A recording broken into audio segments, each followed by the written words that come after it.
What's up, YouTube? This is Too Raw for TV. So, for much of this season, after an atrocious start, the Golden State Warriors have been playing very well. You know what I'm saying? Considering that a lot of us, including myself, um, didn't think this team would sniff the playoffs. I pretty much had them maybe being a team going 30 and 42, this season. That's pretty much what I thought they were going to do. 30 and 42, 33 and 39, something like that, right? In a 72 game abbreviated season. But they're in the playoff hunt, much so in the playoff hunt, and they coming into last night against the Lakers had a season high 3 game winning streak. And Steph Curry has a case for player of the month. Um, I guess up until last night, at least for February, coming off his highest scoring month maybe since the 2015-16 campaign. And Draymond Green is coming off a game where he had a career high 19 assists. But then comes the Lakers. Now, the Lakers, of course, had been struggling as of late. Before their victory against Portland, they had lost 4 in a row, and I think 5 of their last 6 games. Even though ESPN act like their losing streak didn't exist. One video even showed them having a 3 game losing streak when they actually had a 4 game streak. But anyway, the Lakers, I might be wrong here, but it seems to me that the LeBron-led Lakers pretty much own Golden State. Ever since Durant left, like whenever they play against each other, it seems like the Lakers always beat this team. And me personally, well, before I go into to that, the final score was 117 to I think 91, but the game was over. The final score doesn't even indicate how much of a fucking blowout this game was, all right? At halftime, I think it was 73-44. They had a 30-point lead in the second quarter. The Lakers just blitzkrieged this team, all right? And Steph Curry was not effective tonight. 5 of 13 from the floor. I think 2 of 7 from three. I think he finished with 15 points. What's that points he had? Steph Curry finished with 16 points. He did have 7 assists and 4 rebounds and 3 steals. Draymond Green did not play. He rolled his ankle the prior game, so he did not play in his marquee game. I noticed that. Well, I don't know. That's a conspiracy. That's the conspiracy theorist in me. I'm not even gonna bring that up. But the Lakers own the boards. They rocked the boards in this one, and they just decimated Golden State. This is what I'm going to say. LeBron James, I noticed, and this is just me. I think, have you noticed that whenever he goes up against the Warriors, he dials it up a notch? Now, I know his individual numbers weren't, tremendous. However, when you look at history, right, you definitely get a sense that LeBron James has some type of personal vendetta against Steph Curry. And I think it's a couple of things. I think it's the fact that, number one, he saw the Warriors as an inconvenience to him as far as winning more championships.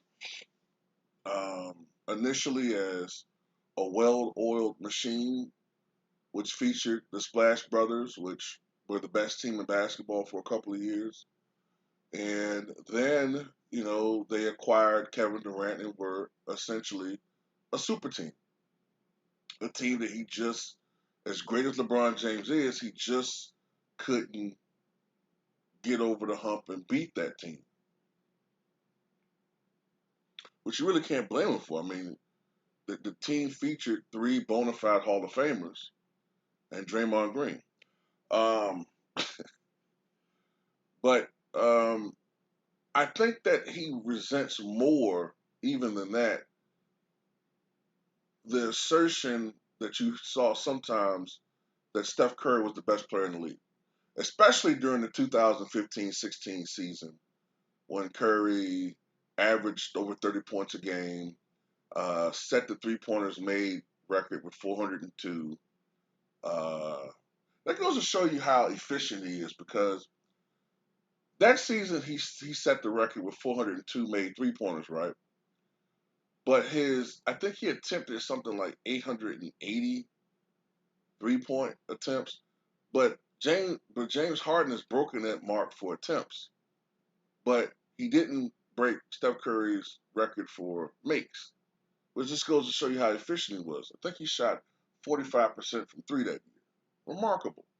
But Draymond Green and Andrew Bogut setting those screens had a lot to do with that too that year. Okay, as well as his sharpshooting ability. But yeah, I think, and plus he was remember he's the first and only unanimous MVP. Even Shaq didn't get that. Even Michael Jordan or LeBron has never gotten unanimous MVP, nor Wilt, nor Bill Russell, or Kareem. So yeah, I think that when it comes to that matchup with him and the Warriors, LeBron gets amped for that to show that there's a separation between him and the Warriors. I also noticed that he does this against Luka Doncic. Whenever the Lakers play the Mavericks, LeBron James makes it a case to make it a personal battle against Luka Doncic. Now, he may not admit it, but he definitely wants to show or highlight that there's a separation between him and some of these upstarts. Now, even at his advanced age, LeBron James can step it up and play at a very high level. Steph Curry, great player. Historically, he's up there. He's not as great as some of his fans want you to believe. He's not a top 10 all-time player, nor top 15. I have him somewhere around top 30, 35, but top 15, top 10, hell no. And he's kind of hard to gauge because he has had the benefit of playing on a lot of great all-time teams. You feel me? Like, um, nobody likes to refer, for instance, nobody likes to refer to the 1970 Knicks as a super team, but in reality they were, because you had a Hall of Famer in Willis Reed, you had a Hall of Famer in Walt Clyde Frazier. These are bona fide Hall of Famers. These aren't guys that only got in the Hall because they won titles. These are guys that were great all-time players. Earl the Pearl Monroe, dominant in college and in the pros, bona fide Hall of Famer. Uh, Dave DeBusschere, bona fide Hall of Famer. Later on, Jerry Lucas, one of the great outside shooting big men, one of the first ones, and tremendous rebounder. And he also, I don't know what his health state is now, but I do know when he was in his prime, he had the greatest memory that you'll ever come across, photographic memory. Bona fide Hall of Famer. Bill Bradley was a better college player than he was pro. I think the strength of his college uh, performances, for instance, that makes him a Hall of Famer. So there, you got a super team, right? Then not to mention that they had who would go on to become the greatest coach in NBA history, Phil Jackson, coming off the bench, a great basketball mind. They were a super team. So that's another reason why I say earlier in my other videos, Will Chamberlain gets too much of a knock for not winning more championships. But anyway, that's all I got to say. Tell me what you guys